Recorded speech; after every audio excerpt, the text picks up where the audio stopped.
किती गोष्टी आहे युद्धाबद्दल, युद्धामध्ये होणाऱ्या इकॉनॉमिक सिच्युएशन, म्हणजे जी महागाई असेल, बेरोजगारीमध्ये होणारी वाढ असेल किंवा जगामध्ये ज्या पद्धतीने आपली एक्सटर्नल अफेअर्सची जी चर्चा झाली आहे त्याच्यामुळे आपले मित्रपक्षामध्ये चर्चा ज्या पद्धतीने झाली, भारतामध्ये जे बदल पॉलिसी लेवलला झाले त्याचा खरंच फायदा इकॉनॉमिकली हा भारताला झाला का नाही, ते सातत्याने जे जे बोलत आले तसंच झालं.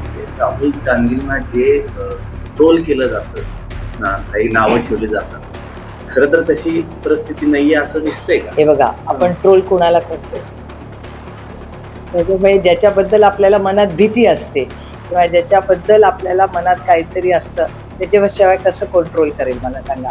ट्रोल टीका कधी करतो आपण जास्त कुणावर, जेव्हा आपल्याला त्याच्यात काहीतरी वाटत असतं, कुछ तो दम आहे ना. त्यामुळे अर्थातच राहुलजींवर टीका केल्याशिवाय ह्यांना समाधान वाटत नाही. हीच तर राहुलजींची ताकद. राहुलजींबद्दल मला आवर्जून उल्लेख केला पाहिजे. राहुलजी गेले 6 महिने सातत्याने जे बोलतायत ते सगळं खरं होतंय बघा.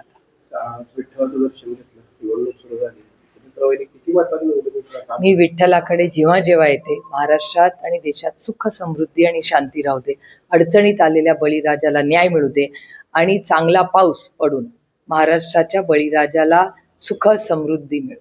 कोणतं कन्क्लुजन आहे राहुल गांधींचं की जे एकदम परफेक्ट?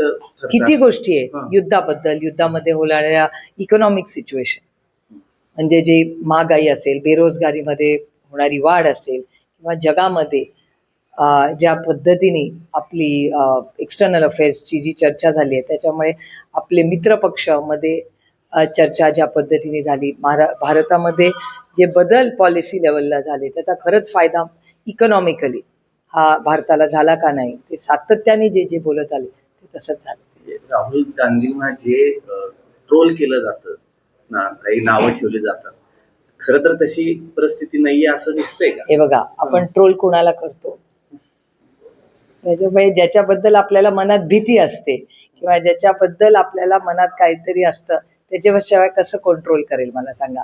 ट्रोल टीका कधी करतो आपण जास्त कुणावर, जेव्हा आपल्याला त्याच्यात काहीतरी वाटत असतं, कुछ तो दम आहे ना. त्यामुळे अर्थातच राहुलजींवर टीका केल्याशिवाय ह्यांना समाधान वाटत नाही. हीच तर राहुलजींची ताकद आहे. परिपूर्ण सिद्ध होतील ते का नाही होणार. प्रत्येक जण जो काम करतो तो त्याच्या त्याच्या परीने हे बघा, यशाची मोजणी ही कोण करणार. एक मी तुम्हाला जरूर सांगेन की इलेक्शन ही येतात जातात, त्याच्यात यश अपयश प्रत्येकाच्या आयुष्यात येत राहतं, पण राहुलजींची सगळ्यात मोठी ताकद ते ज्या पद्धतीने इमानदारीने भारतीय म्हणून जे खरं बोलतात हीच त्यांची सगळ्यात मोठी ताकद आहे आणि ते कुणाला घाबरत नाही.